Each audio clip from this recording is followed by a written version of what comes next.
Studio started! When an analog to digital converter, such as your audio interface, records or digitizes audio, the data recorded is often referred to as samples.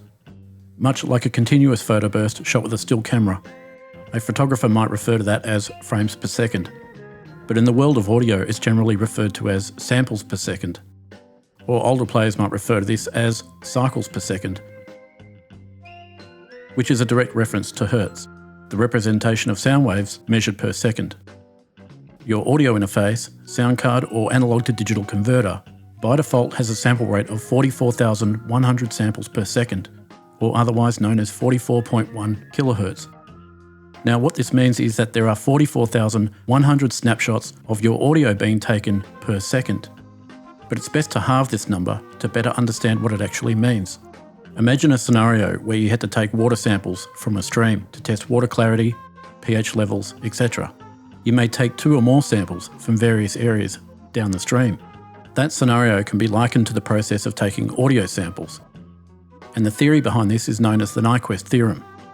There's more comprehensive articles on the processes and properties of the Nyquist theorem, but we won't go down that rabbit hole today because that itself is quite a comprehensive topic and would defeat the purpose of this clip. Studio started! Let's assume for a moment we're recording audio at 44,100 samples per second. This particular sample rate suggests we can reproduce audio faithfully up to 22,000 Hz, aka 22 kHz. But how would we know that? The common sample rates you might see on various hardware or software applications, such as 44.1, 48, 88.2, 96, 192, etc., intend to faithfully reproduce a maximum frequency of up to half those values. This is, in part, a principle belonging to the Nyquist theorem, whereby you take 2 samples, per cycle. This, to say the least, is a very basic explanation, and I might get grilled by a few professors for putting it like this, but it should help you understand what you're looking at when you're configuring your audio application and/or hardware. Because generally your hardware and software will need to reflect the same bit depth and sample rate settings to function harmoniously. The term samples per second is very much a key relative to time. So then what is bit depth? Bit depth can be considered as your resolution or dynamic range. But one thing's for certain, a higher bit depth will offer more dynamic range, while a lower bit depth won't have as much resolution to offer and ultimately won't have as much dynamic range. And as one example, using a low bit depth to record an acoustic audio source, as it's converting into binary, undoubtedly would introduce tiny artifacts during the digitization process.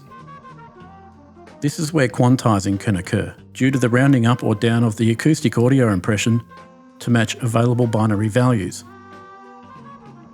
This is likely to be the case when a precise match of the acoustic audio source cannot be faithfully reproduced with binary values.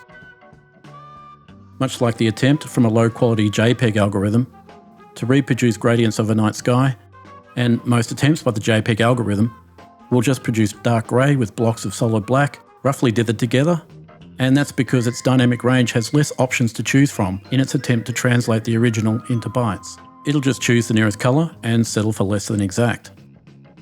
And in many ways, corners are cut when the required detail is absent.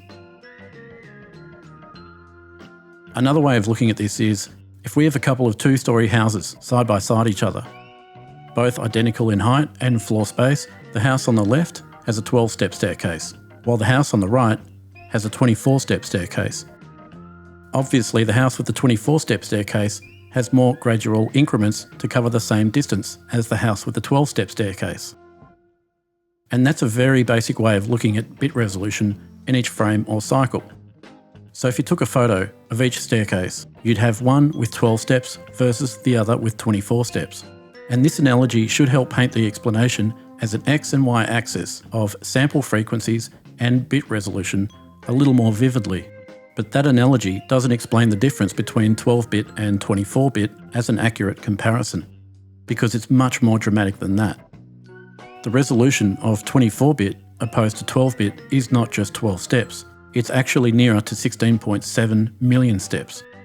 A 12-bit sample frame has any one of 4,096 unique values, while a 24-bit frame has any one of 16,777,216 unique values.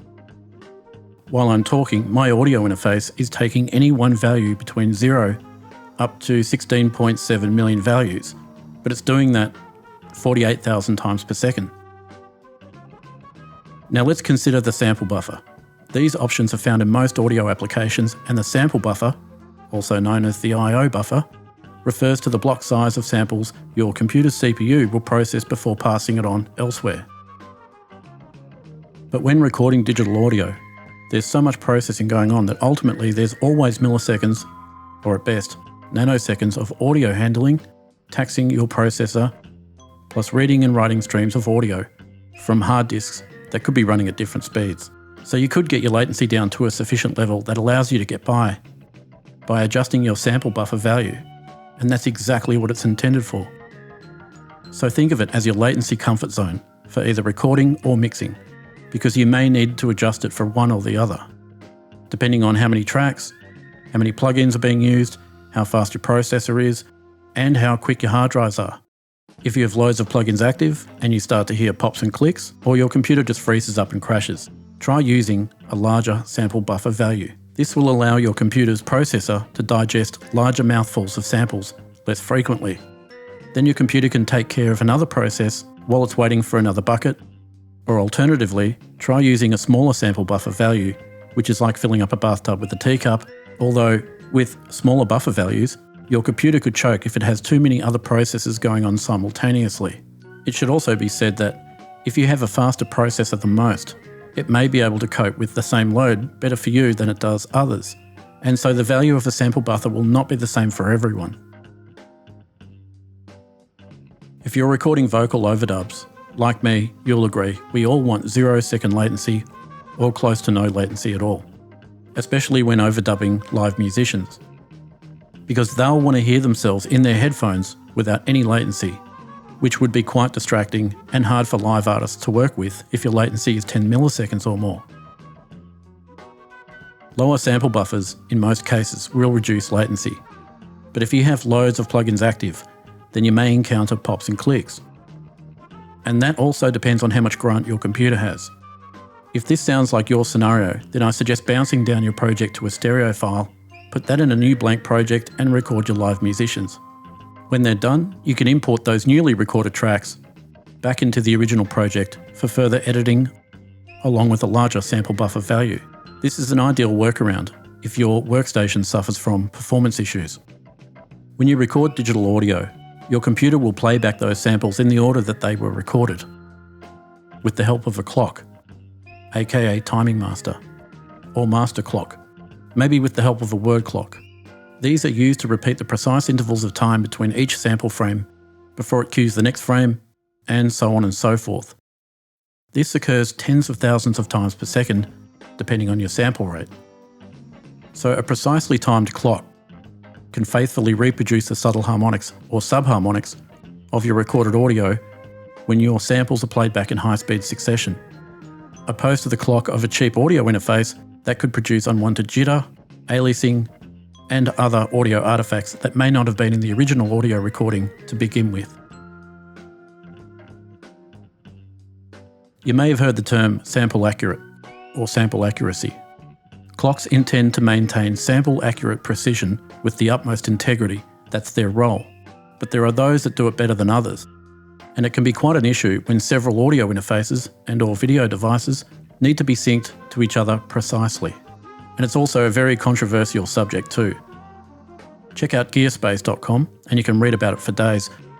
But if clocking is an issue for you, then I can recommend Apogee, Antelope or RME's clocking devices. And that's all for this episode of Studio Starter. If you found this clip helpful, hit like, subscribe and check out the channel for more quick tips. Thanks for watching and bye for now.